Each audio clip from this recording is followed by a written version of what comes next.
मी परवा बसमधून प्रवास करत होतो. बस स्टँडवर उभा होती. गाडी सुटायला अवकाश होता. माझ्या शेजारी एक सद्ग्रस्त येऊन बसले. 2-5 मिनिटं झाली असतील. त्यांनी खिशात हात घातला आणि खिशातनं चिल्लर बाहेर काढली. ती चिल्लर हातावर घेऊन एकदा नीट मोजली. खिडकीतनं बाहेर बघितलं. बाहेर पेपरवाला होता, वडापाव विकणारा होता, पाण्याची बाटली विकणारा होता. मला वाटलं त्यांना काहीतरी घ्यायचं असेल, पण हातातली चिल्लर त्यांनी परत खिशात ठेवली. परत 5-10 मिनिटं झाली. 5-10 मिनिटांनंतर खिशातली चिल्लर परत बाहेर काढली. परत एकदा मोजली. खिडकीतनं बाहेर बघितलं आणि चिल्लर परत खिशात ठेवली. मला काही कळेना, पण तेवढ्यात कंडक्टर एसटीत आला. दन दन दन त्यांनी बेल वाजवली. त्या बेलचा आवाज ऐकून ड्रायव्हर आत येऊन बसला. ड्रायव्हरनं गाडी सुरू केली आणि आता कंडक्टरनं डबल बेल मारली आणि गाडी आता सुरू होणार, पुढे जाणार. तितक्या त्या सद्ग्रस्तानं परत खिशात हात घातला. खिशातली चिल्लर काढली, मोजली. तोपर्यंत गाडी सुरू झाली होती, पुढे धावायला लागली होती. आणि अचानक त्यांनी त्या धावत्या गाडीच्या खिडकीतनं हात बाहेर काढला आणि पेपरवाल्याला हाक मारली. ए पेपरवाला इकडे ये. पेपरवाला त्या धावत्या गाडीच्या मागे धावला. खिडकीतनंच त्यांनी पेपर हात दिला आणि या सद्ग्रस्तानं आपल्या हातातली चिल्लर त्या धावत्या गाडीतनं या पेपरवाल्याच्या हातात दिली आणि पेपर घेऊन गाडी पुढे निघाली. मला प्रश्न पडला, मगाशी 15 मिनिटं गाडी बस स्टेशनवर उभा होती, त्यावेळी या माणसानं पेपर घेतला नाही, पण गाडी धावायला लागली, पुढे आली आणि मग धावत्या गाडीत नाही पेपर घेतला. असं का? मी त्याला विचारलं. म्हटलं पेपरच घ्यायचा होता तर गाडी मगाशी 15 मिनिटं स्टेशनवर उभा होती त्याच वेळी घ्यायचा, गाडी सुरू झाल्यावर का पेपर घेतला? त्यावेळी तो म्हटला त्याचं काय आहे, माझ्याकडे जी चिल्लर होती त्या चिल्लर मधला 1 रुपया खोटा होता. गाडी उभा असतानाच पेपर घेतला असता तर पेपरवाल्याला खोटा रुपया कळला असता. आता गाडी पुढे निघून आली, आता काय पेपरवाला मागे येत नाही. मला मोठं कौतुक वाटलं त्याच. पेपर वाचत होता, गाडी धावत होती, 15 मिनिटं झाली आणि पेपर वाचता वाचता तो परत अचानक हसायला लागला. मला काही कळेना. मी त्याला विचारलं, आता काय झालं? तर मला काही नाही, त्यांनी पेपर कालचाच दिलाय.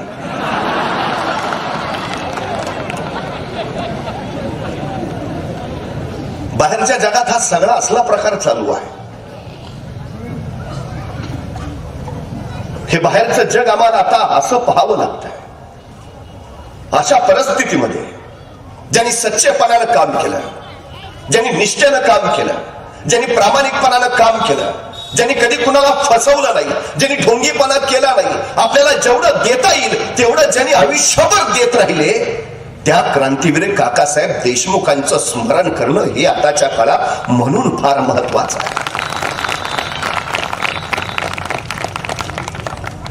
आताच्या पिढीला जर प्रेरणा द्यायची असेल, आताच्या पिढीला जर त्याग म्हणजे काय सांगायचं असेल, कळू द्यायचं असेल, तर निश्चितपणे काकासाहेब देशमुखांच्या विचारांची पारायणं करायला हवीत.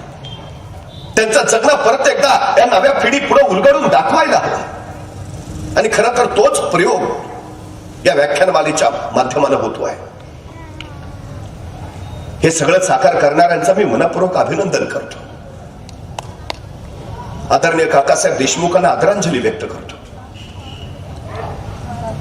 मराठवाड्याचा मुक्ती संग्राम असू द्या किंवा गोवा मुक्ती संग्रामात असू द्या, छत्रपती शिवाजी महाराजांच्या तेजाचा आणि शौर्याचा वारसा घेऊन लढत राहणारा शौर्यशाली योद्धा म्हणजे काकासाहेब देशमुख. राजकारणामध्ये होते, आमदार होते, पण त्यांचं राजकारण हे समाजकारणाच्याच वाटेनं कायम प्रवास करत राहिलं. लोकमानसाचं हित आणि समाजाचं कल्याण हाच त्यांच्या जीवनाचा कायम हेतू राहिला. अशी माणसं समाजात जन्माला येतात तेव्हा समाज घडतो, उभा राहतो, भराव्या घेतो. अशी माणसं निर्माण होणं ही काळाची आणि समाजाची गरज असते. नियती अशी गरज वेळोवेळी अशा माणसांना जन्माला घालून ती पूर्ण करत असते. 350 वर्षापूर्वीचा काळही असाच होता, बिकट आणि भयान. जगण्यासाठी मरायचं का मरण्यासाठी जगायचं याचाच पायपोच लागत नव्हता. कोणी यावं लुटून जावं, कोणी यावं तुडवून जावं, कोणी यावं कत्तली करून जावं, कोणी यावं आमच्या मातीवर स्वतःच राज्य स्थापन करा, या सगळ्याला छेद देत स्वराज्याची एक ठिणगी इथं निर्माण झाली. छत्रपती शिवाजी महाराजांनी ती निर्माण केली आणि बघता बघता या ठिणगी बरोबर असंख्य ठिणग्या गोळा झाल्या, शौर्याची मशाल तयार झाली आणि त्या मशालीच्या उजेडात मग खऱ्या अर्थानं 32 मनी सोन्याचं सिंहासन उभा राहिलं. लोककल्याणकारी रयतेचं राज्य स्थापून शिवकल्याण राजा शिवबा छत्रपती झाला. 6 जून 1674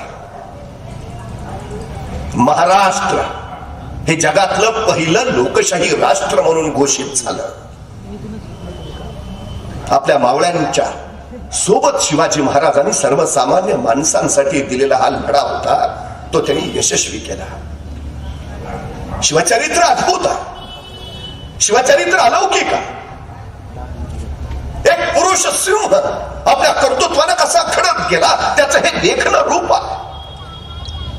पण या पुरुष सिंहाचा छावा तोही तसाच आहे. आपल्या पित्याच्या लौकिकाला साजेल असं कर्तृत्व करून दाखवणारा, स्वराज्याचं नेतृत्व करणारा, शौर्य, धैर्य, पराक्रम या सगळ्या गुणांच्या बाबतीत आपल्या पित्याच्या समान असणार. ध्येय, इच्छाशक्ती आणि प्रचंड जिद्द याच्या बळावर स्वराज्य सर्वोत्तम उंचीवर पोहोचवणारा छत्रपती संभाजी राजा. पण दुर्दैवाने एखाद्या माणसाला मी प्रश्न विचारतो, संभाजी महाराज कसे होते तुम्हाला माहिती आहे का? तो 2 शब्दात उत्तर देतो, संभाजी महाराज रगेल होते आणि संभाजी महाराज रंगेल होते. या 2 शब्दात संभाजी राजांचा इतिहास संपून जातो. खरी वस्तुस्थिती काय, खरा इतिहास काय? इतिहासानं नाना आरोपांच्या फैरी चढल्या संभाजी राजांवर. संभाजीराजे रगेल, संभाजीराजे रंगेल, संभाजीराजे स्वैराचारी, संभाजीराजे म्हणजे शिवाजींच्या पोटाला नादान तख्तनशील वारीस.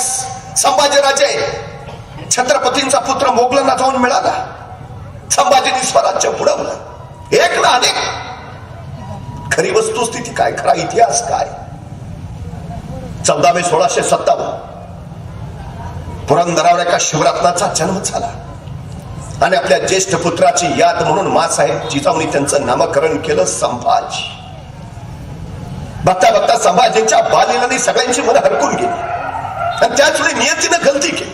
अवघं 2.25 वर्षाचं वय असताना संभाजी राजांच्या मातोश्री सईबाई महाराणी साहेबांचं निधन झालं. डोईवरनं मातृत्वाचं छत्र हरपलं. पिता शिवाजी राजे तर पाठीला मरण म्हणून मुलूकभर दौड घेणारे पित्याची छत्रछाया वाटायला यावी कशी, अशा वेळी सामने आल्या जिजाऊ. अजून दुसरा शिवाजी घडवायचं सामर्थ्य या जिजाऊत नक्कीच आहे सांगत. आणि जिजाऊ नावाच्या चालत्या बोलत्या विद्यापीठामध्ये संभाजी राजांचं बालपण सावरलं गेलं. संभाजीराजे खडू लागले. अनेकांनी एक गोष्ट सातत्यानं मांडली, छत्रपती संभाजी महाराजांना घडवण्यात शिवाजीराजे कमी पडले नाही.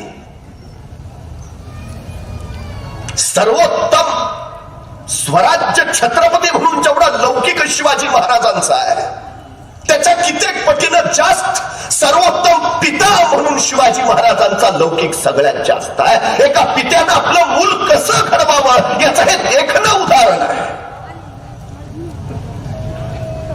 ज्ञानेश्वर कुणाच्याही पोटी जन्म घेत नाही, त्याला विठ्ठलपंत बनावं लागतं. तुकोबा कुणाच्याही अंगणात खेळत नाही, त्याला बोल्लोभा असावं लागतं. आणि शिवाजी कुठेही जन्म घेत नाही, त्याला शहाजी व्हावं लागतं. आपला बाप कोण असेल हे आपल्या हातात नसतं, पण आपण कुणाचं बाप व्हावं हे आपल्याच हातात असतं. ही सगळ्यात महत्वाची गोष्ट आहे. आणि शिवरायांची नेमकी भूमिका होती आपण कुणाचं पिता व्हायचं आहे. तमाम विश्वानं ज्याला मानवंदना करावी, ज्याच्या शौर्यानं दशोदिशा पुलकित व्हाव्यात, ज्याच्या व्यक्तित्वानं आभाळ खाली यावं, ज्याच्या शौर्यानं समशेरी थपकाव्यात, अशा पित्याचा पुत्र आपल्याला व्हायचा. जो रयतेच्या पाठीशी उभा राहील, जो स्वराज्य कल्याणाचं काम करेल, जो शत्रूच्या उरावर रौद्रासारखा धावून जाईल, अशा पुत्राचं पिता होणं आपल्याला योग्य वाटतं. शिवरायांनी संभाजीला घडवलं ना, ते नेमकं असं. 50 वर्षाचं आयुष्य शिवाजी महाराजांचं. पण 50 वर्षात एकही घटना अशी नाही, एकही प्रसंग असा नाही की ज्याचं महाराजांनी नियोजन केलं नाही. अहो ते जाऊ द्या, आईच्या गर्भात असतानाच त्याच्या आयुष्याचं नियोजन ठरलंय. असा जर कोणी महापुरुष या सृष्टीत जन्माला आला असेल तर छत्रपती शिवाजी महाराजांशिवाय दुसरं नाव नाही. ही सगळ्यात मोठी गोष्ट. जन्माला यायच्या आधीच ठरलंय काय करायचंय, जन्माला येऊन नव्हे, जन्मालाच काय यायचंय तेही ठरलंय. 50 वर्षाच्या आयुष्यात महाराजांच्या आयुष्यात एकही घटना नाही की ज्याचं महाराजांनी नियोजन केलं नाही. महाराजांच्या आयुष्यात एक आणि एकमेव घटना ज्याचं महाराजांनी नियोजन केलं नव्हतं ती म्हणजे महाराजांचा मृत्यू. फक्त त्याचंच नियोजन नव्हतं. जो माणूस स्वतःच्या आयुष्याचं प्रत्येक घटनेचं प्रसंगाचं एवढं नियोजन करतो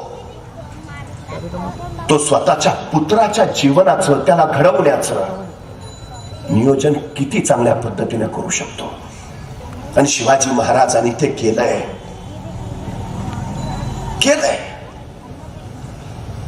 स्वराज्याच्या दौडीमध्ये जे आपल्याला साधता आलं नाही ते संभाजीराजांना साधता आलं पाहिजे.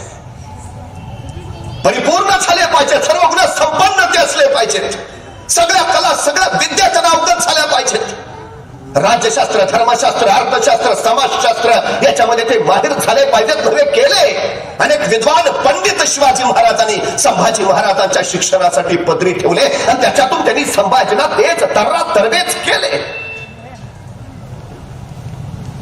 राजाला अनेक देशांशी व्यवहार करावा लागतो. राजाला अनेक दूतांशी राजकीय बोलणं करावं लागतं. राजाला परराष्ट्र संबंध उत्तम पद्धतीने सांभाळावे लागतात. नाना देशाची माणसं आपल्याकडे येतात. त्या माणसाशी संवाद साधणं फार महत्वाचं असतं. संवादासाठी भाषा गरजेची असते आणि ती समोरच्या प्रत्येकाची वेगळी आहे. संभाजी राजांना फक्त मराठी येऊन चालणार नाही, फक्त हिंदी येऊन जमणार नाही. जेवढे लोक येतील, जेवढ्या भाषांचे तेवढ्या भाषा त्यांना आल्या पाहिजेत. किती भाषा येत असतील? 1 नाही, 2 नाही, 3 नाही, 4 नाही, 5 नाही, 6 नाही, 7 नाही, 8 नाही, 9 नाही, 10 नाही, 11, 12, 13, 14, 15, 16 भाषा येत आहेत संभाजी राजांना. मराठी येते, हिंदी येते, उर्दू येते, कन्नड येते, तामिळ येते, हिब्रू येते, पाली येते, संस्कृत येते. एवढंच ना, हेनरी ऑक्झेंडन लिहून ठेवतो या छोट्या युवराजाला इंग्रजी सुद्धा येते. 350 वर्षापूर्वीच्या माझ्या संभाजी राजाला इंग्रजी येते. इंग्रजी बोलतायत, लिहितायत, दुभाषा नसताना संवाद साधतायत. हे शिवाजी महाराजांनी जाणीवपूर्वक घडवलंय. या भाषा नुसत्या येतच नाहीयेत. अनेक भाषांमध्ये संभाजी महाराजांनी काही ग्रंथ लिहिलेत. तुम्ही उद्याचे राजे आहात, तुम्हाला राजधर्म माहिती असला पाहिजे. राजानं कसे वागावयाचे याचे नियम माहिती असले पाहिजेत. रयतेशी कसे वागावे हेही तुम्हाला कळाले पाहिजे. युद्धात कसे उतरावे ते समजले पाहिजे. चक्रव्यूह कसे भेदावे ते उमजले पाहिजे. राजकारण उदंड करता आले पाहिजे. राजशास्त्राचा अभ्यास करून घेतला महाराजांनी आणि यातून संचित करा. आणि ते जे संचित निघालं ते संचित संभाजी महाराजांनी बुधभूषणम या संस्कृत ग्रंथानं लिहून काढलं. हा राजकारणावरचा ग्रंथ आहे. बुधभूषणम संस्कृत मध्ये लिहिलाय संभाजी महाराजांनी वयाच्या 14व्या वर्षी. या बुधभूषणम ग्रंथामध्ये श्री गणेशाचं वर्णन करताना संभाजी महाराज लिहितात, पद पदम अपत्र समचरण जंगची मी कनक कराबकर ना विललित गवीर उदर लंबित विशालवर उर दीर्घति मुंडी कर देत चारी फल एक दंत सुंड लवत हरी जात सकल मल. हे वयाच्या 14व्या वर्षी संभाजी राजांनी श्री गणेशाचं संस्कृत मधून केलेलं वर्णन आहे. नाही का भेद, नखशिका तर अध्यात्माची चर्चा करणारा 7 शतक हेही काव्यग्रंथ संभाजी महाराजांनी लिहिले. मानवी जीवनाच्या पलीकडच्या चिरंतन तत्वात काय आहे हे ज्याला उमजलं तो संभाजी राजा. राजा नुसता शौर्यशाली असून चालत नाही. राजा विवेकी असायला हवा. राजा विचारशील, आचारशील असायला हवा. शिवप्रभूंनी संभाजीला नेमकं असं घडवलं. सगळ्या कलांविद्यामध्ये संभाजी महाराज तेज तर्रा पारंगत झाले. उत्तम कविता करतायत संभाजीराजे. उत्तम संगीतज्ञ आहेत संभाजीराजे. संगीताची उत्तम जाण आहे त्यांना.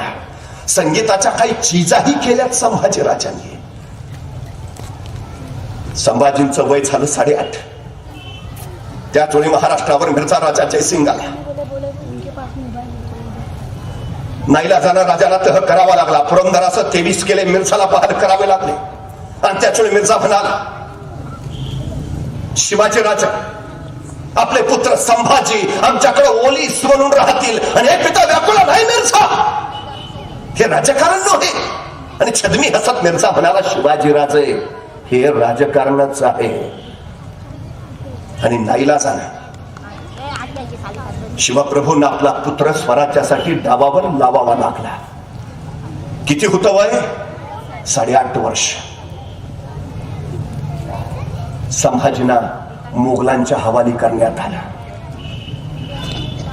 8.5 वर्ष वय. पिता व्याकुळला असेल, गहिवरला असेल, तर एवढंस पोर आहे, कसं पाठवावं त्याला? नाही, आमचं 8.5 वर्षाचं पोर 2 दिवस मामाच्या गावाला राहत नाही. शिवरायांनी 8.5 वर्षाच्या आपल्या पोराला मिर्झा राजाच्या हवाली केलं ओलीस म्हणून नव्हे. वयाच्या 8.5व्या वर्षी संभाजी राजांचा प्रत्यक्ष राजकारण प्रवेश झाला. करून घेतला महाराजांनी. झुंजलं पाहिजे संकटांशी, लढलं पाहिजे. तुम्ही वादळ वार अंगावर घेतलंच पाहिजे. आताच काय सांगत होते महाराज? ज्या पोराच्या हातात बचपनातच लगोर येते त्याचा नेम उभ्या हयातीत कधी चुकत नाही. काय घडवायचं आहे त्याचं शिक्षण लहानपणीच द्या, तर तरबेज होईल मोठेपणी. महाराजांनी ते दिलं उत्तम पद्धतीने दिलं. संभाजी महाराज घडत होते. व्यायामाची आवड त्यांनी जोपासली. निरोगी शरीर संपदा हे कर्तृत्वान माणसाचं कर्तृत्वाचं चिन्ह असतं. शौर्यशाली व्हायचंय, लढवाईया व्हायचंय, मग शरीर संपदा उत्तम हवी. भालाफेक, धानपट्टा, घोडेस्वारी, तलवारबाजी याच्यामध्ये संभाजीराजे माहिर झाले. तत्कालीन काळात घोड्याला बेभान पळवणारा आणि रणांगणावर एका पायावर वळवणारा एकच योद्धा होऊन गेला. त्या योद्ध्याचं नाव होतं संभाजी. ही कला परत दुसऱ्या कुणाला जमलीच नाही. संभाजी ऐकायचा ना, तर संभाजींसारखी ती निरोगी शरीर संपदा हवी. आमची अडचण आहे आता. मी परवा एका मुलाला विचारलं, काय रे, काय खेळबिळ खेळतोस का नाही? तो मला सगळे खेळ खेळतो, फुटबॉल खेळतो, व्हॉलीबॉल खेळतो, बॅडमिंटन खेळतो, क्रिकेट खेळतो. म्हणलं एवढे सगळे खेळ खेळतो, दिवसभर मैदानावरच असतोस का काय? तो म्हणला मैदानावर नाही, मोबाईलवर खेळतो. मोबाईलवर गेम खेळून आमची पोरं निरोगी कशी होतील? 1000 वर्षानंतर 2018चे सांगाडे जर शास्त्रज्ञांना मिळालेच तर शास्त्रज्ञ त्या सांगाड्यातनं बरोबर सांगतील ज्या पोराचा अंगठाण हे बोट मजबूत आहे ते 2018च आहे. कारण ते मोबाईलवर एवढंच फिरत असतं, स्क्रीनवर, आणि माऊसवर एवढंच चालत असतं. बळकट एवढंच होणार. उत्तम शरीर संपदा हे यशाचं सगळ्यात मोठं माध्यम आहे. संभाजी राजाला शिवरायांनी तसं घडवलं, अगदी उत्तम. मनसबदार व्हावं लागलं. औरंगजेबाला पत्र धाडली. स्वराज्य वाचवण्यासाठी शिवरायांना क्षणभर झुकावं लागलं. 5000 मनसबदार झाले राजे औरंगजेबाचे. आणि संभाजीराजे 7000 म्हणजे पित्यापेक्षा पुत्राला 2000ची मनसब अधिक दिल्या औरंगजेबानं. जो औरंगजेबाला कळून चुकलं होतं, पित्यापेक्षा पुत्र सवाईच निपजणार आहे. पण त्याचवेळी औरंगजेबाचं फरमान आलं. 50वा वाढदिवस आग्र्याला मोठ्या थाटात होणार होता. मनसबदारांनी उपस्थित राहणं गरजेच. शिवरायांना प्रश्न पडला, आपण जाऊ, पण हा 9 वर्षाचा पोर, याला कसं न्यावं? हा सगळा प्रवास सोसेल त्याला? वादा वादळ पाऊस कशी टक्कर घेईल? पण त्याचवेळी शिवरायांच्या लक्षात आलं, संभाजी हा फक्त शिवाजींच्या पोटाला पोर नाही, तो सह्याद्रीच्या कुशीत जन्माला आलेला मराठाचा पोर आहे. ते शौर्य, ते धैर्य त्याच्यातही आहेच. पण या निमित्तानं मोगली रियासतीचा, मोगली दरबाराचा, मोगली राजकारणाचा संभाजींना जवळून अभ्यास करता येईल यासाठी शिवरायांनी त्यांना सोबत घेतलं. आणि या मुलकापासून आग्र्या मुत्रेपर्यंतच्या त्या मुलकापर्यंतचा वैराण वनवास सोसत संभाजीराजे औरंगजेबाच्या आग्र्यात पोहोचले. यथा काल पिता शिवाजी राजांच्या सोबत दरबारात हजर सुद्धा झाले. इथंच औरंगजेबानं चाल खेळली. शिवाजी राजांना मागच्या रांगेत उभा केलं आणि महाराष्ट्राचा स्वाभिमान उफाळला. भर दरबारात शिवरायांनी औरंगजेबाला फटकारलं. असा अपमान शहनशाह हिंदुस्थान आलमगीर औरंगजेबचा कुणी केला नव्हता. तो महाराष्ट्राच्या नरसिंहानं केला आणि राजे तडक निघाले. आपल्या पित्याचा हा रुद्र अवतार संभाजीराजांनी पाहिला. आपल्या पित्याचा हा स्वाभिमान याची डोळा अनुभवला आणि स्वराज्याचा हा युवराज पुलकित झाला. पण या घटनेनंतर शिवाजीराजे औरंगजेबाच्या दरबारात परत कधीच गेले नाहीत. पण शिवरायांचे प्रतिनिधी म्हणून संभाजीराजे मात्र औरंगजेबाच्या दरबारात येत जात राहिले. एके दिवशी भर दरबारात औरंगजेबानं या 9 वर्षाच्या संभाजीराजांना विचारलं, संभाजीराजे, तुम्ही उत्तम कुस्ती खेळता असं मी ऐकून आहे, तुम्ही उत्तम मल्लविद्या जाणता असं मी जाणून आहे. मग संभाजीराजे, आमच्या दरबारात सुद्धा चांगले चांगले मल्ल आहेत, आमच्या दरबारातल्या एखाद्या मल्लाशी कुस्ती खेळाल का? तसा 9 वर्षाचा छावा कडागला. आम्ही फक्त आमच्या लायकीच्या मल्लाशीच कुस्ती खेळतो आणि तुझ्या दरबारात माझ्या लायकीचा एकही मल्ल नाही. सबब हे महाराष्ट्राचं पाणी. 9 वर्षाच्या संभाजीराजाने औरंगजेबाला आपल्याही स्वाभिमानाची चुणूक दाखवली होती. पण त्याच वेळी औरंगजेबाची जहरी नजर शिवरायांच्या जीवावर उठली. फौलाद खानाच्या फौलादी वेड्यात राजे अडकले. शिवरायांना संपवण्याचाच डाव सुरू झाला. महाराजांना बाहेर पडता येत नव्हतं. पण 9 वर्षाचे शंभूराजे मात्र औरंगजेबाच्या महालापासून ते कुंभाराच्या वाड्यापर्यंत बिनधोक येत जात होते. अखेर सुटकेच्या चालीच्या सगळ्या जबाबदाऱ्या शिवरायांनी शंभूराजांवर सोपवल्या आणि औरंगजेबाच्या महालापासून ते कुंभाराच्या वाड्यापर्यंत त्यांनी त्या लीलया पेरल्या आणि त्या स्वप्नातही शक्य होणार नाही ते सत्यात उतरलं. राजे औरंगजेबाच्या हातावर तुरी देऊन निसटले. पण आपल्या एकुलत्या एक पुत्राला मागं ठेवून 9 वर्षाच्या शंभूराजांना मागं ठेवून व्याकुळले असतील, घाबरले असतील. कसं ठेवावं मागं? जर काय फलत सलत झालं तर, औरंगाच्या हाताला लागले तर. पण निरोपाच्या त्या क्षणी जर शंभूराजांनी विचारलं असतं राजांना, आबासाहेब आम्हाला सोडून एकटेच जाणार? दर्या सुद्धा हटला असता, मागं धरणीकंप झाला असता, कोसळला असता आभाळ. जर विचारलं असतं शंभूनी, आबासाहेब आम्हाला सोडून एकटेच जाणार? पण त्या आई निरोपाच्या क्षणी हा 9 वर्षाचा पोर आपल्या पित्याचा हात हातात घेऊन सांगत होता, आबासाहेब आमची फिकीर करू नका, आमच्यापेक्षा महाराष्ट्राला आपली गरज आधी काय, आपण बिनधोक या. आणि पित्याला कळून चुकलं, पुत्र जाणताच झालाय. जबाबदारी पेलायची ही सवय शिवरायांनी शंभूराजांना लहानपणातच लावली. लहानपणात एकदा संकट झेलायची सवय लागली ना, मग मोठेपणी कितीही वादळ येऊ द्यात माणसं टक्कर घ्यायला सज्ज असतात. पण लहानपणी ज्यांना आम्ही सावलीची सवय लागतो ते मोठेपणी जराही उन्हात जात नाहीत, ही अडचण असते. संकटांची सवय लावा, भिडू द्या पोरं वादळ वाऱ्यांना, घेऊ द्या लाटा अंगावर संकटांच्या, तेव्हा घडतील. नाहीतर इवलंस संकट आल्यावर आत्महत्या करणारी पोरं ही शिवाजी संभाजींचा वारसा नाही चालवत. घडू द्या आमची पोरं तशी.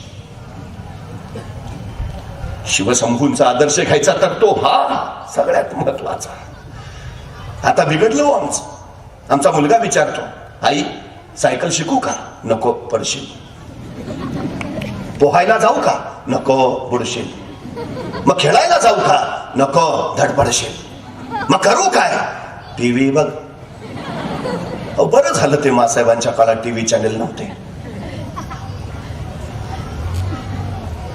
नाहीतर अजब प्रेम की गजब कहाणी ऐकून महाराजांचं काय झालं असतं हा संशोधनाचा विषय आहे. मुलं आम्ही घडवू तशी घडतात. शिवरायांनी शंभूराजाला जसं हवं तसंच घडवलंय. आम्हाला काय करायचंय मग? आमची पोरं कशी घडवायची? घडवता येतात.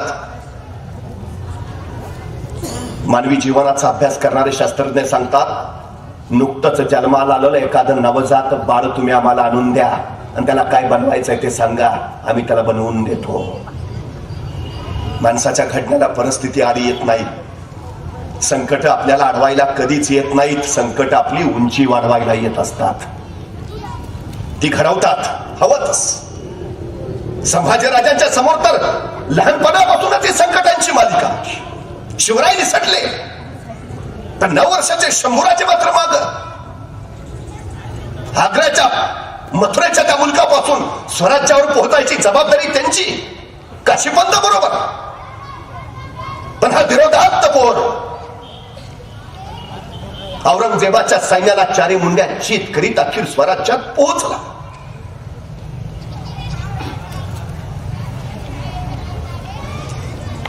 गेलेले शंभूराजे वेगळे होते, परत आलेले शंभूराजे झाले होते वेगळे. जाणते परिपक्व मुघली रियासतीचा, मुघली दरबाराचा, मुघली राजकारणाचा अगदी जवळून अभ्यास केलेले. उद्या यांच्याची झुंज घ्यायची आहे. यांचं सारं ज्ञान तुम्हाला हवं म्हणून घेऊन गेले होते शिवराय. 9.5 वर्षाचे झाले आणि शिवरायांनी शंभूराजांना पहिली जबाबदारी सोपवली, दान प्रमुख म्हणून. दान प्रमुख, येणाऱ्या रयतेच्या गरजा भागवणारं दान देण्याची जबाबदारी. 10 वर्षाचं वय आहे हो. दानप्रमुख म्हणून लहानपणी सवय लावायची असते देण्याची. जी माणसं देत राहतात त्यांना कधीच कमी पडत नाही. एका पित्यानं कसा घडवलाय पुत्र, काय जबाबदारी पहिली, दानप्रमुख देत राहा. देण्याची सवयला राजे आहात, राजानं दिलंच पाहिजे. राजा घेत नाही कधी प्रजेकडनं. संस्कार काय पहा. आमची सवय काय, आमचा मुलगा शाळेला जातो, आई डबा देते, डबा देताना त्याला सांगते बाळ एकटाच खा, कुणाला देऊ नकोस. बाळ डबा एकटंच खातं, कुणाला देत नाही. तेच बाळ मोठं होतं, नोकरी लागतं, एक दिवस आईलाच घराबाहेर काढतं. आई म्हणते तळहाताच्या फोडासारखं तुला जपलं, मलाच घराबाहेर काढतोस. बाळ म्हणतं आई तूच सांगितलेलं एकटाच खा, कुणाला देऊ नकोस. कसा संस्कार केला महाराजांनी. दानप्रमुख संभाजीराजे, देण्याची सवय लावून घ्या, उद्याचे राजे आहात. खुल्या हातानं देत राहिले संभाजी, सवय लागली लहानपणी द्यायची. संकट आपल्याकडे घेऊया, आनंद समोरच्याला देऊया. लेखनिक दिले स्वतंत्र, कारभार पाहता आला पाहिजे तुम्हाला, दप्तर सांभाळता आलं पाहिजे तुम्हाला. रयतेचे फैसले सुनवायचे अधिकार दिले. शिवरायांच्या न्यायालयापुढे जे खटले यायचे त्याचे निकाल आता संभाजीराजे देऊ लागले. का? रयतेच्या समस्यांची जाण तुम्हाला झाली पाहिजे, रयतेच्या अडचणी काय आहेत तुम्हाला कळाल्या पाहिजे. राजे आहात, अडचणी सोडवता आल्या पाहिजेत. लहानपणापासून शिवराय घडवतायत शंभूराजांना. 11.5 वर्षाचे झालेत आणि फैसले सुनवायचे अधिकार दिलेत. समस्या अडचणी ऐका आणि निर्णय द्या. बघता बघता संभाजीराजांचं वय झालं 14 वर्ष.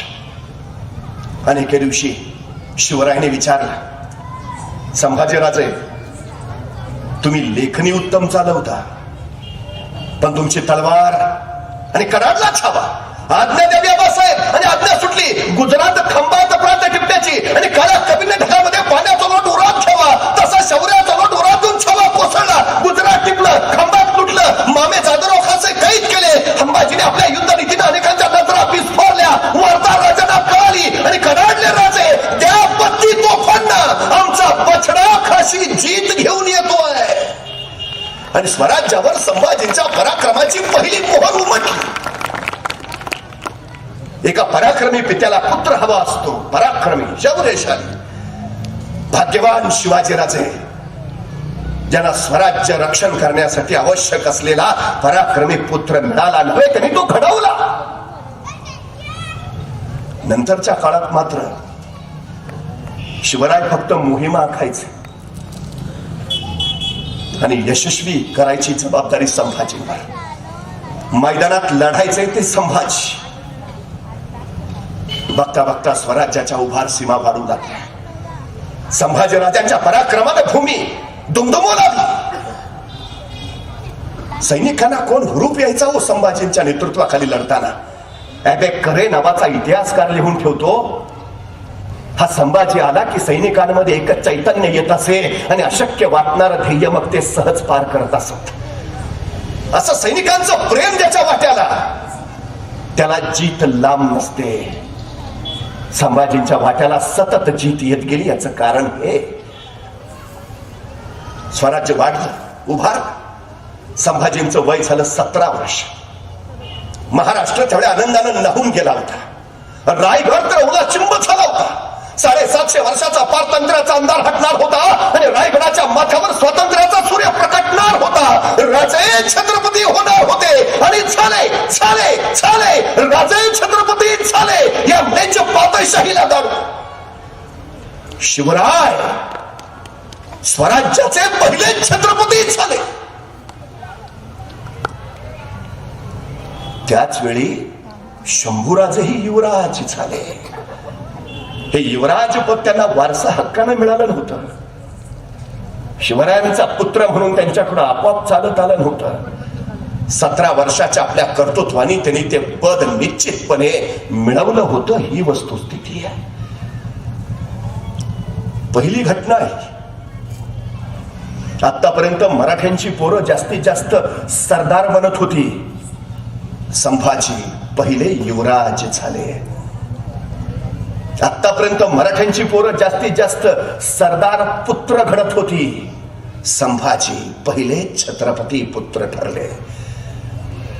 या घटनेपर्यंत संभाजींवर एकही डाग नाही, एकही आरोप नाही. पण संभाजीराजे युवराज झाले आणि संभाजी राजांच्या चरित्राचे पाणी अशा काही वेगळ्या पाटाला वळवण्यात आले की आमचा संभाजी पुरता बदनाम झाला. चित्रपट, नाट्य, कथा, कादंबऱ्या यांनी संभाजींच्या चरित्रात ही बदनामीची भर घातली. थोरातांची कमळा, मोहित्यांची मंजुळा, गोदावरी, तुळसा अशी स्त्रीपात्र संभाजींच्या चरित्रात घुसडण्यात आली आणि संभाजींचं चरित्र बदनामीच्या वळचणीला जाऊन थांबलं. 27 चित्रपट आलेत संभाजी राजांवर आतापर्यंत आणि 60 नाटकं. दस्तूर खुद्द शिवरायांवर सुद्धा अजून एवढी निर्मिती झाली नाही. संभाजीराजे चित्रपटाचे हिरो आहेत. मग झाडामागं गाणी म्हणत पडणार एखादी हिरोईन पाहिजे. त्याशिवाय चित्रपट कसा चालणार. आली हिरोईन. संभाजी नाटकाचे नट आहेत. मग नाटकात एखादी नटी हवी. त्याशिवाय नाटक कसं चालणार. वाढलं आणखी एक पात्र. मोरेश्वर आत्माराम पठारे यांनी पहिल्यांदा संभाजी नावाचं पहिलं नाटक लिहिलं. या नाटकामध्ये त्यांनी तुळसा नावाचं पात्र रेखाटलं. हीच तुळसा पुढे बेबंदशाहीमध्ये औंधकरांनी आणली. पण नाटकाच्या प्रस्तावनेमध्ये औंधकर असं लिहितात की या नाटकात योजलेलं तुळसा नावाचं पात्र पूर्णपणे काल्पनिक असून तिचा इतिहासाशी वा शंभू चरित्राशी काडीमात्र संबंध नाही. पण नाटकात आम्हाला प्रस्तावना वाचून दाखवली जात नाही. त्यामुळे तुळसा खरी का खोटी याचा पत्ता आम्हाला लागत नाही. पण नाटक संपलं आणि बाहेर पडताना एखादा सहज म्हणतो एवढी दोघं होती 3 तास बरोबर म्हणल्यावर असणार काहीतरी दोघांचं. उगा दाखवत्यात काय. वास्तवाच्या तळाशी सत्याच्या मुळाशी आम्ही जात नाही आणि मग नाहक एखादी तिजोरी का बदनामीच्या करते अडकते ही शोकांतिका. थोरातांची कमळा नावाचा एक चित्रपट आधीमध्ये अजून दूरदर्शनवर लागतो. काय दाखवलं या थोरातांच्या कमळा नावाच्या चित्रपटात. संभाजीराजे थोरातांच्या कमळावर जबरदस्ती करतात आणि तो आघात सहन न झाल्यानं थोरातांची कमळा आत्महत्या करते. चित्रपटाच्या शेवटी पडद्यावर त्या थोरातांच्या कमळाची समाधी सुद्धा दाखवली. वरून माहिती हीच त्या थोरातांच्या कमळाची समाधी जिच्यावर संभाजीराजाने अत्याचार केले. ते सहन न झाल्यानं याच ठिकाणी थोरातांच्या कमळानं आत्महत्या केली. ती समाधी शोधायला इतिहास संशोधक वैद्य गेले. इतिहास संशोधक गुळवणींनी त्या समाधीवर आणखी चांगला प्रकाश टाकला आणि मग वास्तवता समोर आली की ती समाधी थोरातांच्या कमळाची नव्हेच. ती समाधी आहे सरदार यशवंतराव थोरात आणि त्यांच्या पत्नी गोंडाबाई थोरात या दोघांची. तर मी म्हटलं कुठून त्या चित्रपटाच्या निर्मात्याला शोध लागला. ही थोरातांच्या कमळाची समाधी. त्या समाधीवर काय लिहिलंय ते बघावं तरी. त्या समाधीवर काय लिहिलंय ते वाचलं. आश्चर्याचा धक्का बसला. थोरातांची कमळा निधन पावल्याचं साल लिहिलं होतं 1698 साल आणि संभाजीराजांचा मृत्यू झालाय 1689 साली. म्हणजे संभाजीराजांच्या मृत्यूनंतर 9 वर्षांनी थोरातांची कमळा मेली. तर तिच्यावर नंतर 9 वर्षांनी जबरदस्ती करायला संभाजींचं भूत गेलं होतं का. कुठला इतिहास पाहतो आम्ही, कसल्या बाजार गप्पा ऐकतो आम्ही. 350 वर्ष याच महाराष्ट्रात संभाजीराजा बदनाम होत राहिला. आम्हाला अजिबात असं वाटलं नाही. अरे कल्याणच्या सुभेदाराच्या सुनील आईच्या आदरानं वागवणाऱ्या शिवरायाचा पुत्र आहे. ज्या जिजाऊनी शिवरायांना घडवलं त्याच जिजाऊनी संभाजीराजांना घडवलं, असं असेल कसा?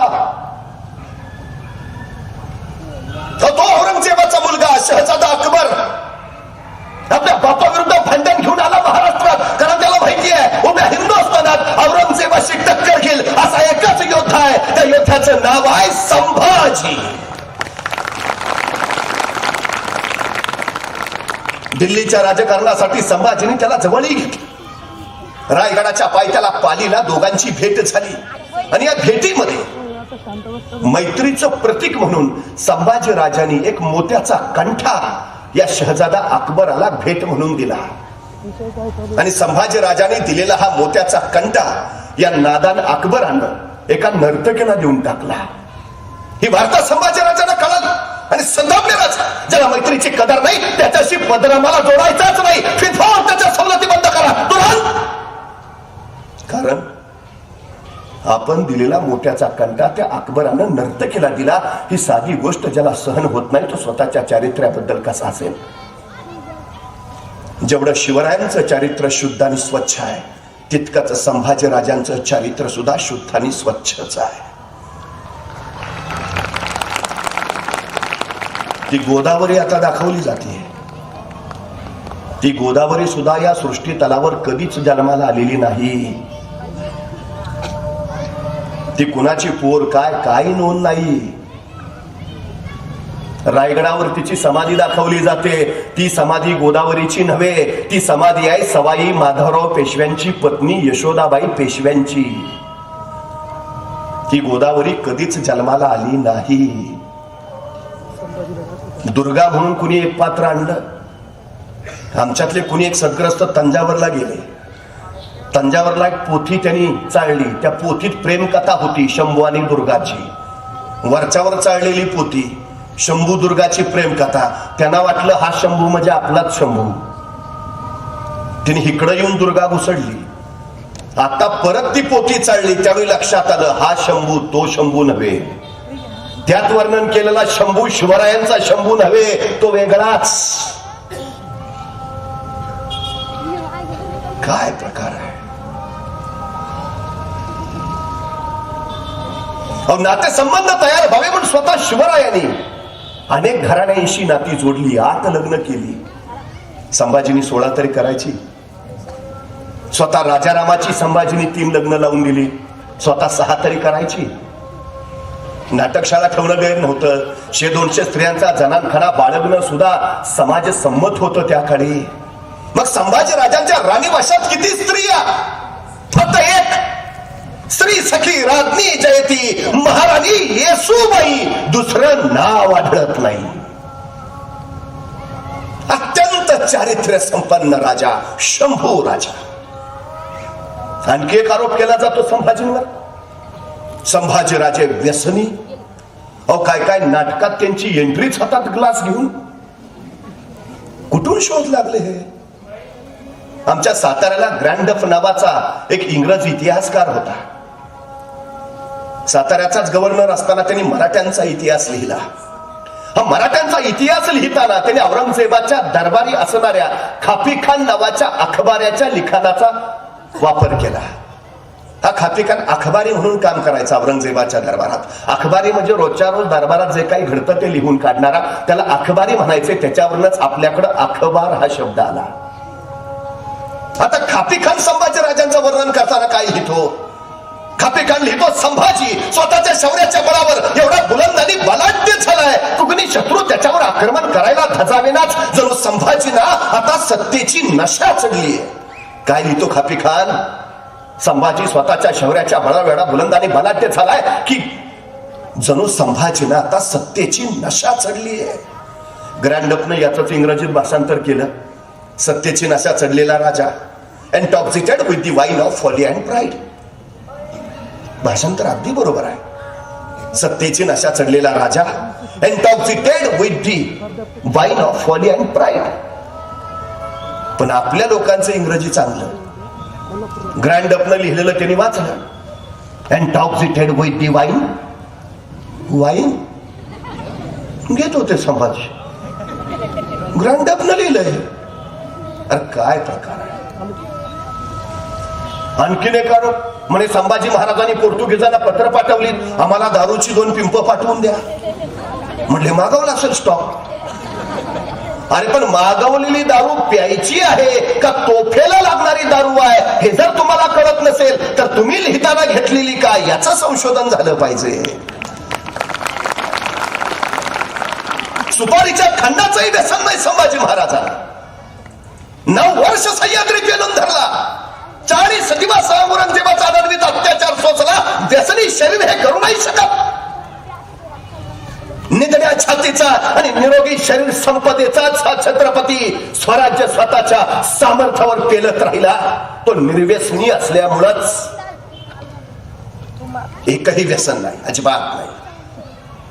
आणखीन एक आरोप केला जातो संभाजींवर. आयुष्यातली महाभयंकर चूक. छत्रपतींचा पुत्र मोगलांच्या कळपात केला. दिलेर खानाला जाऊन मिळाला. फितूर ठरला. शत्रूशी हात मिळवली. वस्तुस्थिती काय. दक्षिणेची दक्षिणेत राहावी हा शिवरायांचा भाव. उत्तरेतल्या मोगलांच्या विरोधात जर झुंजायचं असेल तर दक्षिणेतल्या सगळ्या लोकांनी एकत्र आलं पाहिजे, तर उत्तरेतल्या मोगलांना रोखता येईल. स्वतंत्रपणे लढत बसलो तर सगळे जाऊ. आणि दक्षिण एक करायची जबाबदारी शिवरायांनी शंभूराजांवर सोपवली. शंभूराजे गोळकोंड्याला गेले पण कुतुबशाह ऐके ना. मग 2-4 तडाखे दिले. मग मादांना अकांना शरण आले आणि संभाजी महाराजांनी गोवळकोंडा स्वराज्या सोबत आणला. आता आदिलशाही राहिला.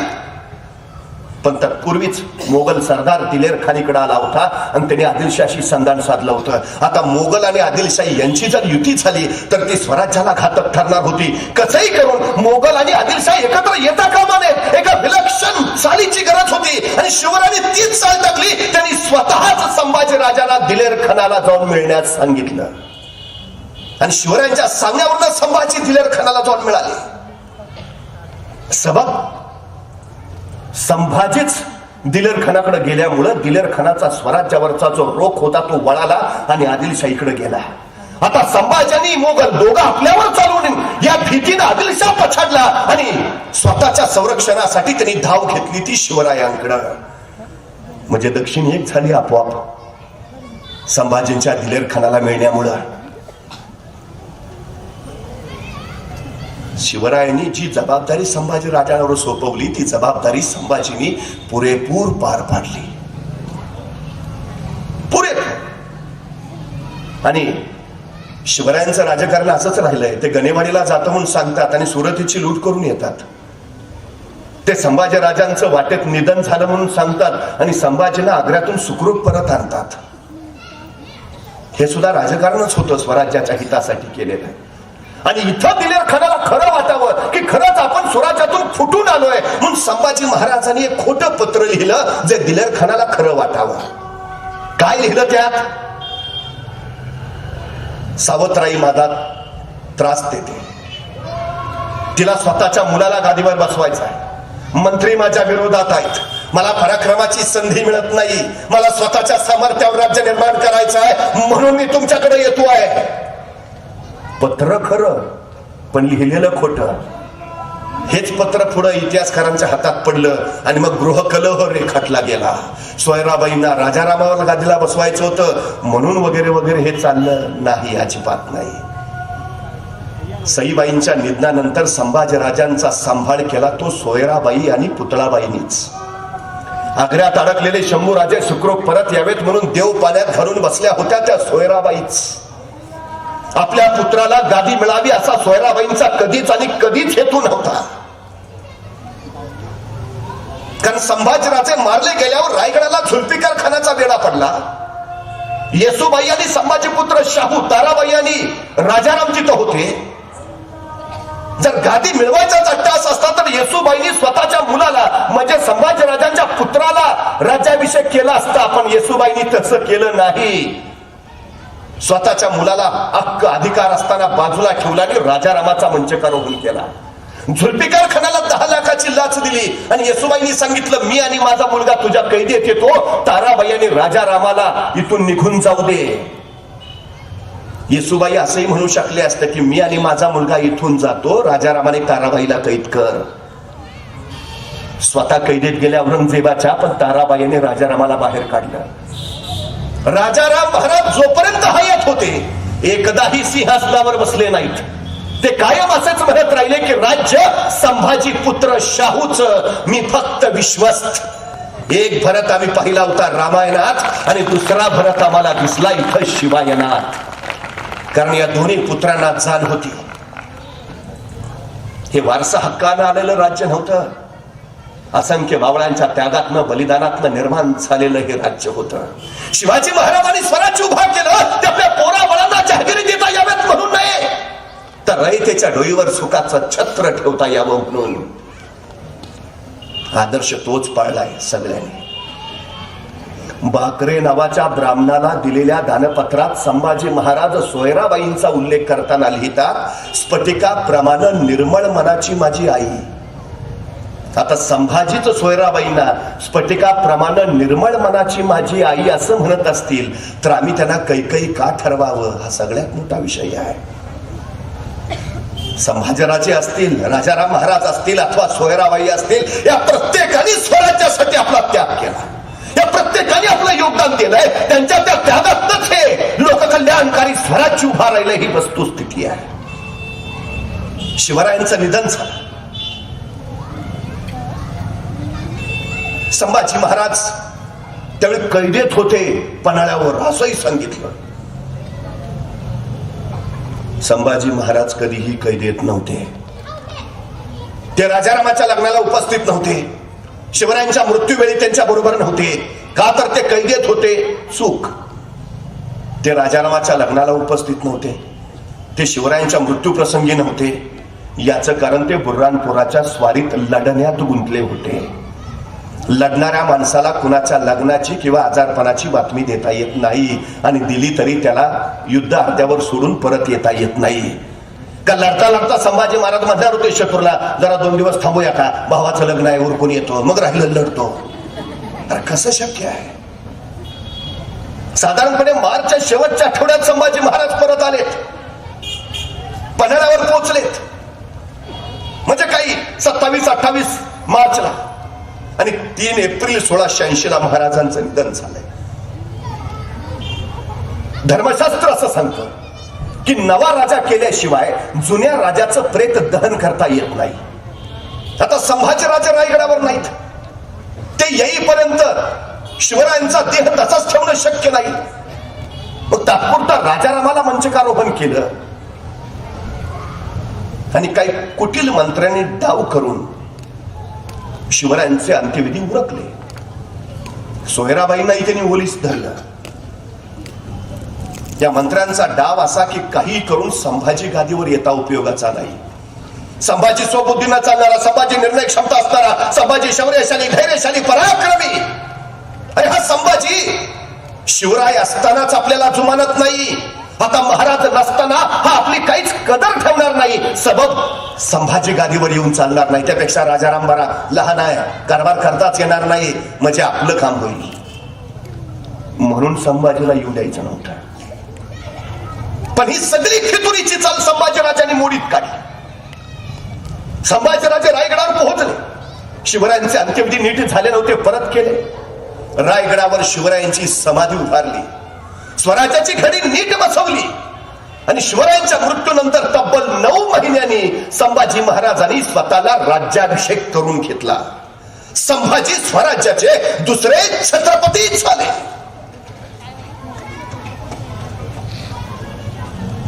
पण त्याच वेळी स्वराज्यावरचा आभाळ मात्र काळवण नव्हता. शिवरायांच्या मृत्यूचा फायदा घेत स्वराज्य गिळंकृत करावा असे मनसुबे शत्रू आखत होता. संभाजी म्हणजे शिवाचा नादान तख्तनशील वारीस, चुटकी सरशी स्वराज्यात चुरगाळू असं त्याला वाटत होतं. एके दिवशी भर दरबारात संभाजीराजांनी हंबीरराव मोहितेला विचारलं, मामासाहेब स्वराज्याचा घाट बांधावा म्हणतो, पण औरंग्याचाही थाट उतरला पाहिजे. मामासाहेब जागा काढा मोकेच. आणि हंबीररावांनी सांगितलं, राजा एक जागा आहे, मोकेच. मुघलाचं नाकच जणू औरंगजेबाची स्वराज्यातली दख्खनेतली राजधानी दार उल मुल्क दख्खन बुऱ्हाणपुरा. राज बुऱ्हाणपुरा म्हणजे एखाद्या सुंदरीच्या गलावर तीळ शोभावं असं शहर, देखणं संपत्तीची लयलूट असलेलं. बुऱ्हाणपूर म्हणजे मधाचं पोळं आणि कडाडला छावा, मग हे मधाचं पोळं आता कोळ्याचं जाळं झालं पाहिजे. आणि सुटल्या मराठी फौजा बुऱ्हाणपुरात लुटलं, 17च्या 17 पुढे पुरते धुतले. एखाद्या सुंदर बागेचं रुपडं डोळ्यात साठवावं पण पापणी मिटावी आणि पापणी उघडून बघावं तर पुढं स्मशान दिसावं, अशी बुऱ्हाणपुऱ्याची भयान अवस्था केली. बुऱ्हाणपुरा म्हणजे औरंगजेबाचा हळवा काळीच पार. त्याच्या 2 बहिणींचा जन्म बुऱ्हाणपुऱ्यातलाच, त्याची आई निर्वतली बुऱ्हाणपुऱ्यातच, आणि औरंगजेबाचं आयुष्यातलं एकुलतं एक प्रेम प्रकरण ते घडलं तेही बुऱ्हाणपुऱ्यातच. त्यामुळे बुऱ्हाणपुरा म्हणजे औरंगजेबाचा हळवा काळीच पान. संभाजी महाराजांनी बुऱ्हाणपुऱ्याला हात घातला नव्हे, औरंगजेबाच्या काळजालाच हात घातला आणि संतापला औरंगजेब. पण तोपर्यंत दुसरा तडाखा बसला.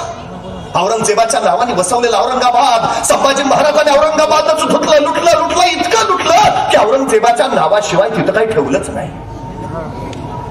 तोपर्यंत तिसरा तडाखा बसला. औरंगजेबाचा मुलगा शहजादा अकबर त्याच्या विरोधात बंड करून आला तो थेट स्वराज्यात संभाजींकडे.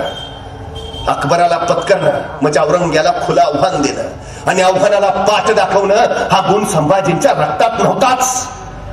त्यांनी दिल्लीच्या राजकारणासाठी अकबरला जवळ केलं आणि जणू काही औरंगजेबाच्या शेपटीवर पाय पडला आणि 14ला औरंगजेब उचलली तिने आपली पावलं खाशी दख्खनेच्या दिशेनं आणि खोळंबला काळ. काय घडेल आता?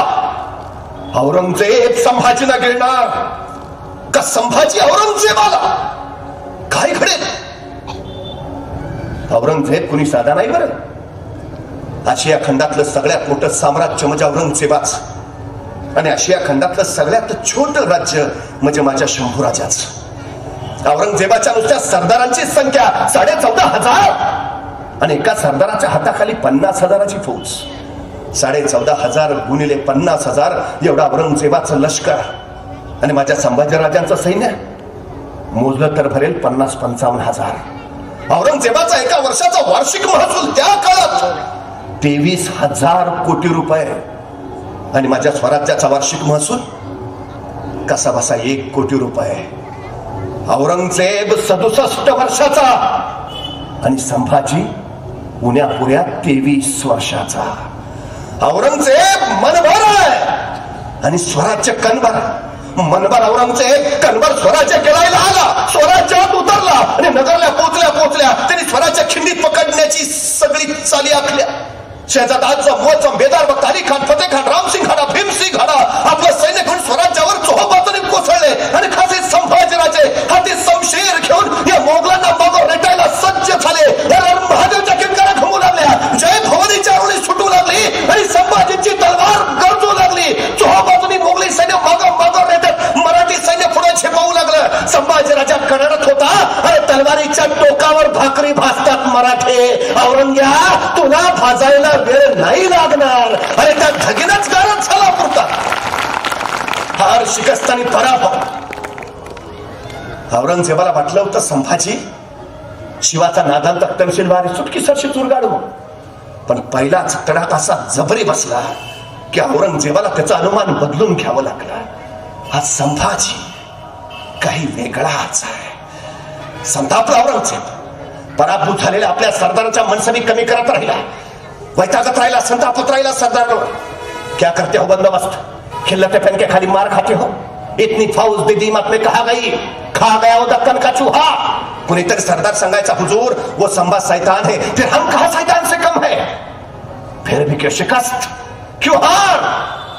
औरंगजेब आपल्या सरदारांवर बरसत होता आणि संभाजी राजा मात्र दिवसाच्या 24 तासातले 20 तास घोड्यावर बसून शत्रूशी झुंज घेत स्वराज्य राखत संवर्धित करत झेपावत होता.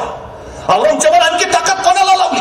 आपलं सगळं सैन्य स्वराज्याच्या अंगात उतरवलं आणि याच वेळी संभाजीने विलक्षण चाल खेळली. औरंगजेबाचं सैन्य स्वराज्याच्या अंगणात, संभाजी महाराजांनी आपलं सैन्य औरंगजेबाच्या मुलकात घातलं.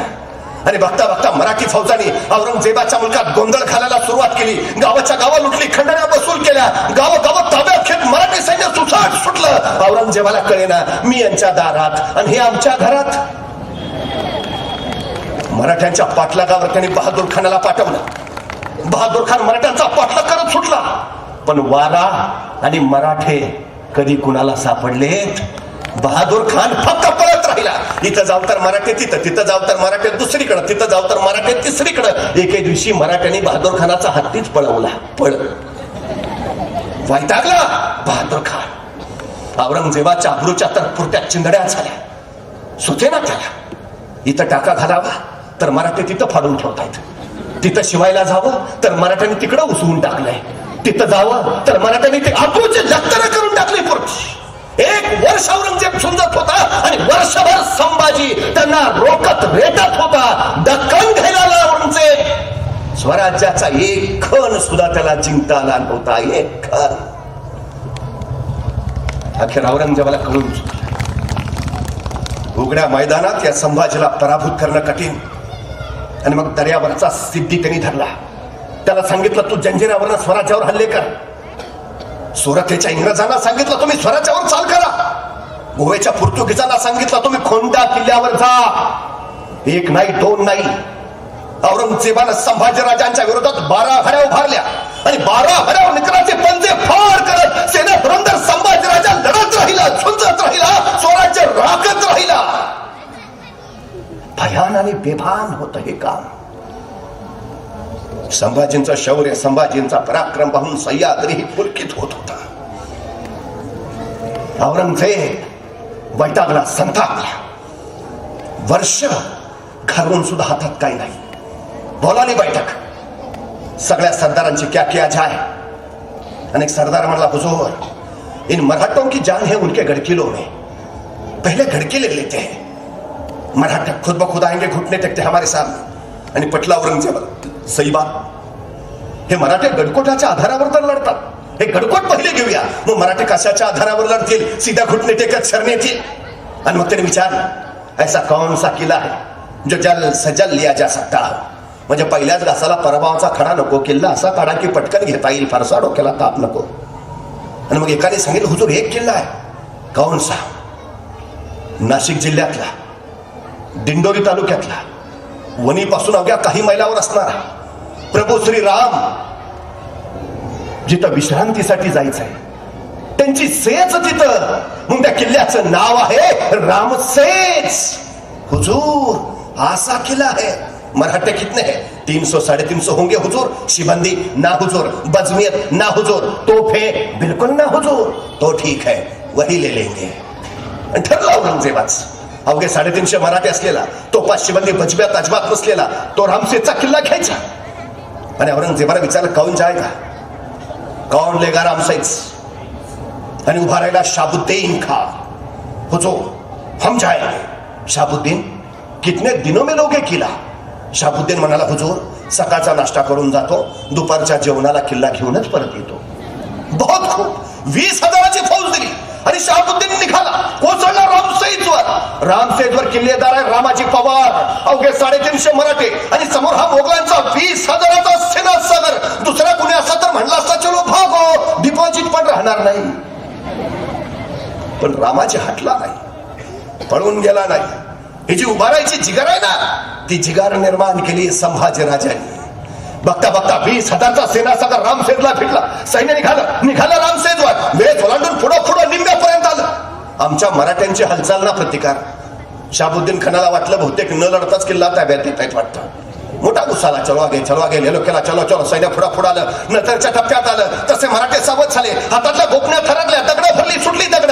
धना थाड दगड हात लागली. पथराची बौछार नुसती. त्या दगडाच्या माराने घायाळ झालं शाहबुद्दीनचं सैन्य. पाठीला पहिल्यान पळत सुटलं. त्या शाहबुद्दीनच्या मस्तकावर दगड बसलेला. ती जखम दाबीत शाहबुद्दीन म्हणाला कैसे है ये मराठे, पत्थरों से खेलते हैं. या खुदा पूरी जिंदगी में ऐसी जंग देखी ना हमने. एका दिवसात किल्ला घेतो म्हणून आलेला शाहबुद्दीन खान रात्री खलबत खाण्यात जखमा शेकत बसला होता. क्या किया जाए? त्याचा एक सरदार होता मोठा कल्पक. म्हणला हुजूर ऐसा करते हैं बोलो.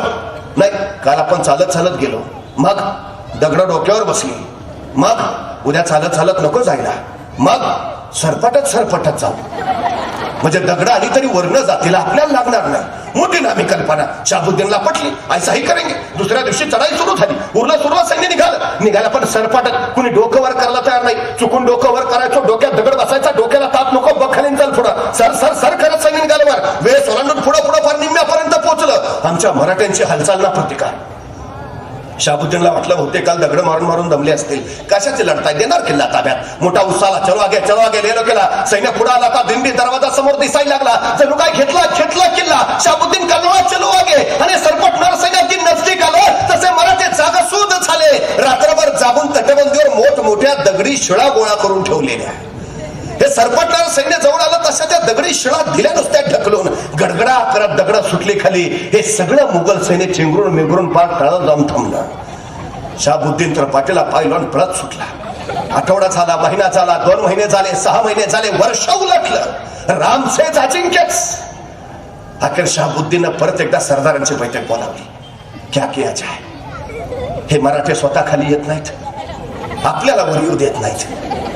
आणि समोर आलोच नाही तर लढणार कसे, आणि लढलोच नाही तर जिंकणार कसे. क्या किया जाय. महाबत खान नावाचा त्याचा तोफखाना प्रमुख होता. तो म्हणला हुजूर ऐसा करते हैं, 30-32 तोफ आहेत आपल्याकडं, सीधा गोलाबारूश करेंगे, तोप मारा चालू करेंगे, आधे घंटे का काम है, किला कब्जे में आ जाएगा. आणि पटलं शहाबुद्दीनला सही बात. तोफे ही चलाई. महाबत खान तयारी करा. आणि महाबत खान तयारीला लागला. त्या रात्री शहाबुद्दीन खान निवांत झोपला. आता उद्या येतोय किल्ला ताब्यात. सगळी छावणी गाढ निद्रातील. आणि बरोबर त्याच रात्री 1-1:30च्या सुमारास 100 मराठे किल्ल्यावरून अलगद खाली उतरले. सरळ्या झोपले, शहाबुद्दीनच्या छावणीत घुसले. सपासप कत्तल चालू केली. आक्रोश किंकाळ्यामुळे रक्ताच्या चिरकाऱ्या मुर्द्याच्या आणि प्रेतांचे खच पडले. शहाबुद्दीन खरडून जागा झाला. क्या हुआ. छापा हुजूर. कौन थे. मराठे हुजूर. कहां गए. निकल गए हुजूर. वैतागला, संतापला शहाबुद्दीन. सीधा हमारे डेरे पर छापा. ये मजाल महाबत खान, तोफे लगाओ. अभी क्या अभी. आता रात्रीचे 2 वाजले आणि शहाबुद्दीन सांगतोय तोफे लगाओ अभी क्या अभी. महाबत खान म्हणला हुजूर अभी अंधेरा है, अभी तोफे लगाएंगे तो गोले सीधे हम पे ही बरसेंगे, सुबह तक राह देखते हैं. चटपटला शहाबुद्दीन, पण ठरला होता आता सोडायचं नाही मराठ्यांना. दुसऱ्या दिवशी सकाळी 6 वाजता शहाबुद्दीन खान शाही हत्तीच्या अंबारीत बसला. 30-32 तोफा किल्ल्याच्या दिशेने तोंड करून ठेवल्या. दारुगोळा टासून भरलाय. वातान बाहेर काढलीये. आता शहाबुद्दीनची इशारा झाली की वातान पेटवायची. तोफ मारा चालू. आणि शहाबुद्दीनची इशारा झाली. हातात पेटली मशाल घेऊन महाबत खान पुढे झाला आणि तोफेची वातान पेटवणार. त्यातून गडावरून आवाज आला, धडाम धूम. हे तोफेचा गोळा सू करतो त्यांच्याच दिशेनं. तसा महाबत खान कडाडला. तोफे पीछे लो. त्या शहाबुद्दीनला सुचायचं बंद झालं.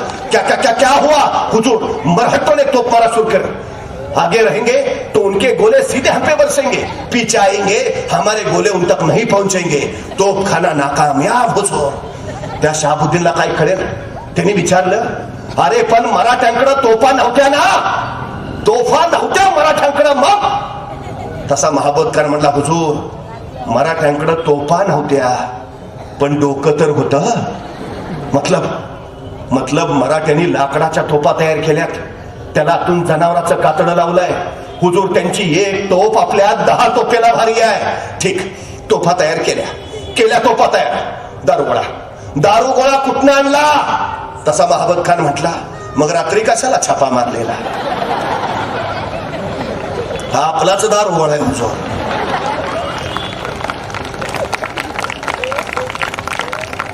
मराठे परिस्थितीवर रडत नाही बसले, परिस्थितीशी लढत बसले. ते हल्ली कुणीतरी येतो, आमची परिस्थिती नव्हती हो. तू गप. मला भयान राग येतो असल्या माणसांचा. आमची परिस्थिती नव्हती हो. परिस्थिती माणसाला घडवत नाही, परिस्थिती माणसाला बिघडवतही नाही. माणूसच परिस्थिती घडवतो आणि माणूसच परिस्थिती बिघडवतो. ही सगळ्यात मोठी वस्तुस्थिती आहे. प्रतिकूल परिस्थितीला सुद्धा अनुकूल कसं करून घ्यावं हे संभाजी राजांच्या चरित्रातनं शिकावं. बिकट आहे परिस्थिती, भयान. हे साधं नाही. शिवाजी महाराजांच्या समोर असलं संकट कधी झालं नाही. शिवाजी महाराजांच्या समोर 7,500 सैन्य घेऊन फतेह खान आला. शिवाजी महाराजांच्या समोर 40,000 सैन्य घेऊन अफजल खान आला. शिवाजी महाराजांच्या समोर 1.25 लाखाची फौज घेऊन शाहिस्ता खान आला. शिवाजी महाराजांच्या समोर 3.5 लाखाची फौज घेऊन मिर्झा जयसिंग आला. पण आपलं अजस्त्र सामर्थ्य घेऊन औरंगजेब कधीही शिवरायांच्या समोर नाही आला. तो आला थेट संभाजीराजांच्या समोर. औरंगजेब नावाचं सैतानी संकट शिवरायांच्या वाट्याला कधीच नाही आलं. ते आलं फक्त संभाजींच्या समोर आणि संभाजींनी त्यालाही यशस्वी बनवलं. 4.5 वर्ष धगधगत राहिला इथं औरंगजेब, पण एक किल्ला संभाजीराजाने त्याच्या हातात पडू दिला नाही, ना एक प्रांत त्याच्या घशात घातला नाही. हे शौर्य कुणाचं, हा पराक्रम कुणाचा, हे धाडस हे सहज कुणाचा? संभाजीराजांचा. अत्युच्च उंचीवर स्वराज्य पोहोचवलेलं संभाजीराजांनी यावेळी. 1.5 वर्ष झाली, 2 वर्ष झाली, रामसेज अजिंक्यच.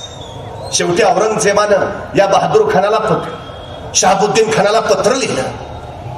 तुम्हारा 1 दिन कितने सालों का होता है, आओ वापस. आणि विचारलं आप कौन जाएगा, कौन लेगा रामसेज? उभा राहिला फतेह खान. हुजूर हम जाएंगे, हम लेंगे रामसेज. फतेह खान तुम्हारे नाम में ही फतेह है, बस एक फतेह दे दो. कब से तरस गए हैं इस फतेह के लिए. आणि खरं होत 4.5 वर्ष झालेली औरंगजेबाचं प्रचंड सैन्य संपलं, तिजोरी रिती झाली, बळ निर्बळ झालं. सैन्याचं तर मानसिक खच्चीकरण इतकं झालं की संभाजींच्या विरोधात कुणी लढायलाच तयार नाही. औरंगजेबाला माहिती आहे विजयाचा एक उन्माद पुढच्या कैक लढतीसाठी प्रेरणा देणारा ठरतो. औरंगजेबाला फक्त एक विजय मिळावा, फक्त एक विजय जो सैनिकांमध्ये उत्साह निर्माण करेल. म्हणून तर त्यांनी निवडला होता छोटासा किल्ला रामसेज नावाचा, किमान हा तरी पटकन घेता येईल. पण 2 वर्ष झाली रामसेज हाताला येत नव्हता. म्हणून औरंगजेब सांगतोय फतेह खान बस एक फतेह दे दो, एक फतेह दे दो.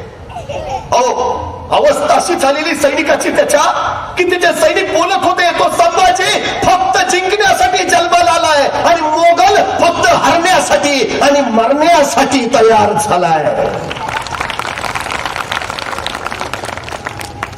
त्यांचा तो विश्वास जर परत आणायचा असेल, हो आपण जिंकू शकतो. फतेह खान एक फतेह दे दो. फतेह खान आला 20,000ची फौज घेऊन परत रामसेजी झुंजत राहिला. पण शिवाजी महाराज या फतेह खानला जुमानेनात. 2.5 वर्ष झाली, 3 वर्ष झाली, फतेह खान निष्प्रभ ठरला. अखेर बोलावली त्याने बैठक सगळ्यांची. क्या किया जाए, ये मराठे सामने नहीं आते, हमें ऊपर नहीं आने देते, तोपखाना नाकामयाब, लड़े तो लड़े कैसे और जीते कैसे. आता अशी बैठक बसली की हमकाच त्याच्यात एखादं तिरकं असतं, ते तिसरंच काहीतरी काढतं. म्हणजे मी कायम सांगतो, एखाद्या गावाचा विकास करायचा असेल, समाजाचा विकास करायचा असेल तर 4 गोष्टी फार महत्वाच्या. पहिली गोष्ट, ज्याच्याकडे पैसा आहे त्यांनी पैसा द्यावा. दुसरी गोष्ट, ज्याच्याकडे वेळ आहे त्यांनी वेळ द्यावा. तिसरी गोष्ट, ज्याच्याकडे कष्ट आहे त्यांनी कष्ट द्यावे. आणि चौथी गोष्ट, ज्याच्याकडे तिन्ही पैकी काहीच नाही त्यांनी किमान गप्प राहावे. अडचण पहिल्या तिघांची नसते, वळवळ ज्याच्याकडे काही नाही त्याची जास्त. चळवळ मुडीत काढायला कायम पुढं हे एक किरके असतातच हमखास. त्यांनी विचारलं क्या किया जाए, एक किरक उठून उभा राहिला. हुजूर ऐसा करते हैं, बोलो हुजूर इस किले के सामने हम नया किला उभारते हैं. मला डोक्याला तापच नको किल्ला घ्यायचा, 2.5 वर्ष झाली हाताला ना, कोणी सांगितलं आपलं आपण नवाज बांधू ना. आता त्यांनी चेष्टेत सांगितलं, फतेह खाननं सिरियसली घेतलं. सही बात बोला तू, ऐसा ही करेंगे. पण फतेह खानच्या डोक्यात वेगळं आपल्या. त्यांनी झोकलं, आपल्या तोफा खाली ठेवल्या तर गोळा किल्ल्यापर्यंत पोहोचतच नाही. पण त्यांच्या तोफेचा गोळा मात्र सीधा आपल्या उरावर येतो. आपले तोफगोळे जर किल्ल्यावर पोहोचवायचे असतील तर किल्ल्याच्या उंची सरकार दुसरा किल्ला समोर बांधायला हवा, त्याच्यावर तोफा ठेवायच्या आणि मग बांधायच्या, मग किल्ला येईल. दुसरा किल्ला उभारायची कल्पना त्याने स्वीकारली ती यासाठी. 6 महिने रामसेजच्या परिसरातली झाडं तोडत होता. 6 महिने झाडं तोडून जेवढी लाकडं गोळा झाली त्या लाकडांचा तिने प्रचंड मोठा दमदमा म्हणजे बुरुज तयार केला. त्या किल्ल्याच्या उंची इतका ज्याच्यावर 50 तोफा ठेवता येतील आणि 500 सैन्य उभा राहू शकेल. कौतुक करावं लागेल त्या फतेह खानच्या चिकाटीचा आणि चिवटपणाच. 6 महिने काम चाललं. किल्ल्याच्या उंची इतका तो लाकडी दमदमा बुरुज उभा राहिला. मराठी बघताय, चालू द्या तुमचं. उभा राहीपर्यंत काही नाही. सगळी जय्यत तयारी झाली. 50 तोफा इथ्या बुरुजावर नेऊन ठेवल्या. आता उद्या सकाळी तोफमारा चालू करायचा, किल्ला ताब्यात. आणि बरोबर त्याच रात्री 101 मराठे परत खाली उतरले. परत कत्तल बित्तल, आक्रोश, किंकाळ्या, आरवळ्या.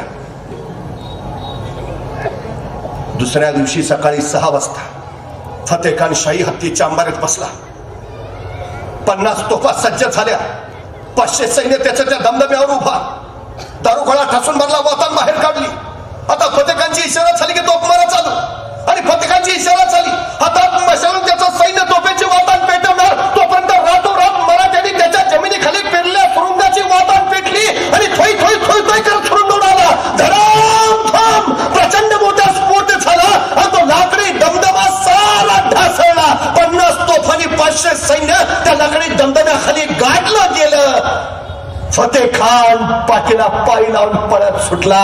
आणि त्या पळत्या फतेह खानाला बघत रामसेजवरनं माझा रामाजी पवार कडाडला. फतेह खान, जाऊन सांग तुझ्या औरंगजेबाला, स्वराज्य जिंकायचा त्याचा मनसुबा ह्या लाकडी दमदम्यासारखाच ढासळणार आहे.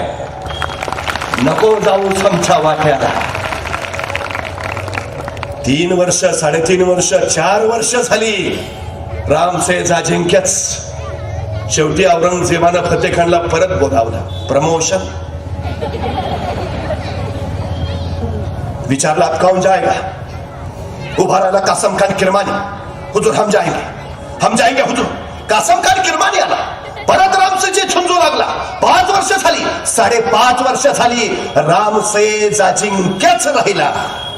आमचे शिवाजी महाराज सांगायचे, माझा एक किल्ला माझ्या मावळ्यांनी 1 वर्ष लढवला तर माझे सगळे किल्ले घ्यायला औरंगजेबाला 360 वर्ष लागतील.